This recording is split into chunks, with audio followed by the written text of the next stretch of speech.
एक दृष्टिकोण है डेवलपमेंट का, एक दृष्टिकोण है रिलीजन का। जहां एक बार आप धर्म का कार्ड यूज कर देते हो तो आपका शायद तिरंगे का कार्ड भी, आपका इंडिया का कार्ड भी उस रंग के सामने फीका पड़ जाएगा।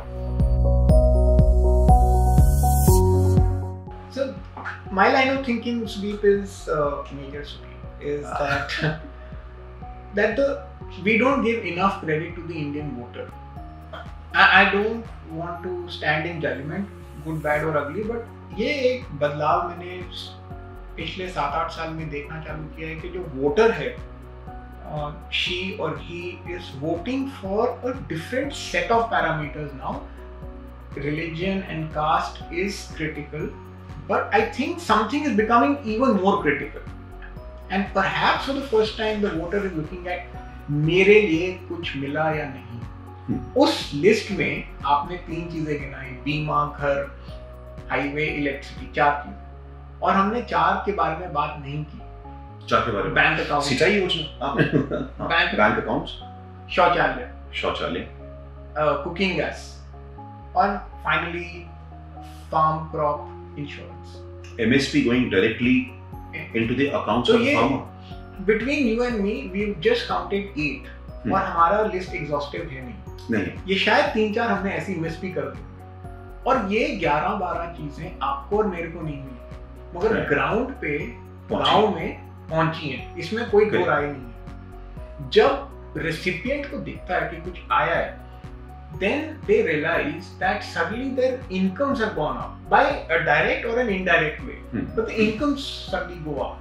That's good. Right now, even if you're, for example, ये मैं बहुत बारी इसको एक इनडायरेक्ट वे में एग्जांपल देता हूँ। अच्छा, मैं थोड़ा सा अगर आपको रोकूं, अगर आप बोले इनकम बढ़ी नहीं, लेकिन कुछ खर्चे कम हो गए, कुछ खर्चे जो आपके पहले होते थे वो सरकार ने उठा लिए। हाँ, तो इनकम नेट बढ़ेगी। तो नेट मैं तो डायरेक्ट इनकम की भी बात कर रहा हूँ through a very different story.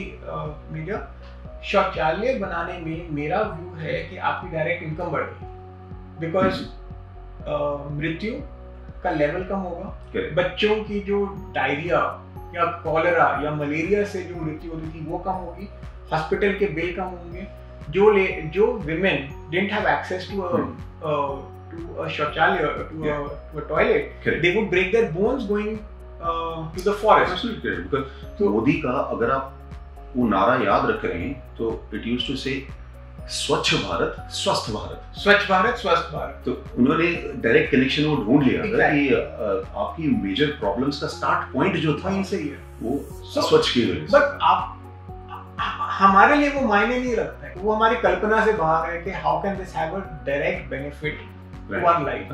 My point is these 12 things, 13 things, whatever it is, highways, etc.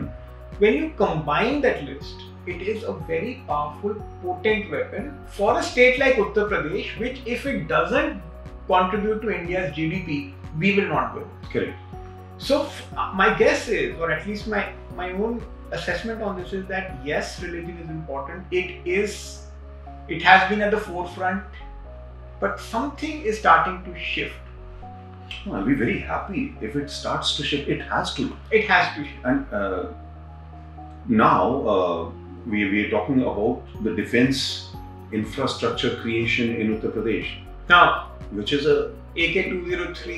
Yes. So this creation of weapons. See, there are a lot of things which were sources of employment, which were sources of revenue generation, which the previous governments never wanted to think about. आपने सोचा ही नहीं उनके बारे में कि ये हो भी सकता है। अब आप कम से कम उनको क्रिएट कर रहे हो। किसानों के लिए इंश्योरेंस होगा, भाई बाकी सरकारें भी तो सोच सकती थी, आपने क्यों नहीं सोचा? आज आप शिकायत करते हो कि नहीं मिला, नहीं दिया जी, आज फसल मिली ही नहीं। बट मेजर एक चीज बहुत इंटरेस्टिंग है, इस सब लिस्ट में ऐसा ऑलमोस्ट ऐसा कुछ भी नहीं है जो कि स्टार्ट नहीं हुआ है। हाँ, हो गए, पर इसका एग्जीक्यूशन अब हुआ है। That is the crux of this whole conversation. Or at least the thinking. Nothing is new. Nothing is new. Nothing. No. So I have a small variation here. There are a lot of things which were never there. आपने सोची ही नहीं। तो सोचने का credit तो दीजिए। देखिए, railway line America में कब डली, यूके में कब डली, लंदन में मैंने एक मेट्रो का डब्बा देखा जिसके ऊपर 1895 लिखा हुआ था। मतलब ट्रेनें तब से metro underground, under tube. The tube in UK is from the 19th century. और हमारे पास कब पहुंची? तो दुनिया के पास था, आप देख भी रहे थे, but you never had the vision or you never thought कि हम कर भी सकते हैं। हमने ये भी, हमें शायद ये कॉन्फिडेंस ही नहीं था कि हम कर सकते हैं। अब आप गोरखपुर में बना रहे हैं। So if I just extend this point of discussion and talk purely from a developmental point of view, I think that the Yogi government has a chance of obviously coming back, but my assessment is perhaps with the larger majority. Because the list is really long, the work is good, and there is, even when I talk to my friends who are anti-Yogi, anti-BJP, anti-Modi, they do come and say कि कुछ काम हुआ है। So मतलब जो डिट्रैक्टर है उसको भी दिख रहा है कि काम हुआ है, बट वो इंटरनलाइज करने को तैयार नहीं है कि ओ शायद मेरा दृष्टिकोण कोई चैलेंज कर रहा है। नहीं, देखिए वो एक दिक्कत हमारे साथ है कि इंडिया में जो एंटी बीजेपी है, they are hardcore anti BJP for some reason. तो आप उनको कुछ भी दिखाने बताने की कोशिश करो, वो नहीं देख पाएंगे। वो हमारे लिए शायद ऐसा बोलते होंगे, मेरे लिए मतलब मैं I identify myself more as a pro-BJP person for whatever reasons. I think traditionally, whenever BJP has been in power in any of the states, things have moved at a much faster pace. Because बाकी governments के साथ शायद कभी भी ऐसी एक conviction रही नहीं कि हम एक मजबूत decision लेके उसको execute करके हम आगे बढ़ सकते हैं। तो with other governments, it has always been baby steps. कि आपको ज़्यादा हिलाना डुलाना नहीं, बस धीरे धीरे चलते रहो, थोड़ा सा ऐसे हो जाओ, थोड़ा सा ऐसे हो जाओ, लेकिन पूरा झकझकोर के हिला के फिर आगे बढ़ो, ऐसा कन्विक्शन शायद और किसी and there are examples for it. Article 370, CA and all these things, these are huge, big decisions for which so for GST, you've been talking about it for donkey's years. One of the examples I was suggesting that it will not thought through now, it's just kind of got executed now. Yeah, it's just executed and it was always sitting with the Congress government for like years and years.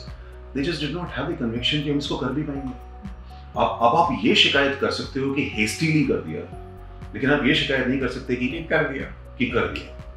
नहीं, I have this conversation many times with, let's say, with friends and family कि finally you have to give credit to the Modi-Shah combo for even identifying and having the guts to put someone like Yogi out there.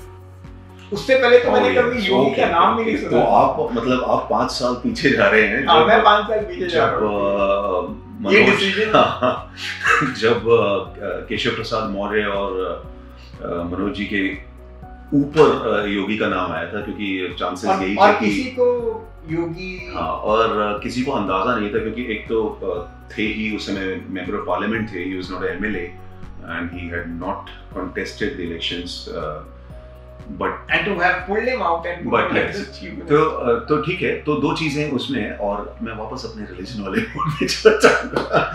So this is the beauty of how do you say secularism in India, that you have a chief minister who's wearing the saffron robe. उससे पहले भी एक chief minister by the way saffron रोब पहन के आ चुके हैं। कौन है ये? एनटी रामाराव। हाँ, अच्छा। If you I thought आपके if you remember, NT Ramarao used to wear a saffron kurta and dhoti all the time. So now Yogi wears the saffron robe, but at the same time, the country still sticks to the tenets of secularism in this country because he's not been nominated, he's been elected.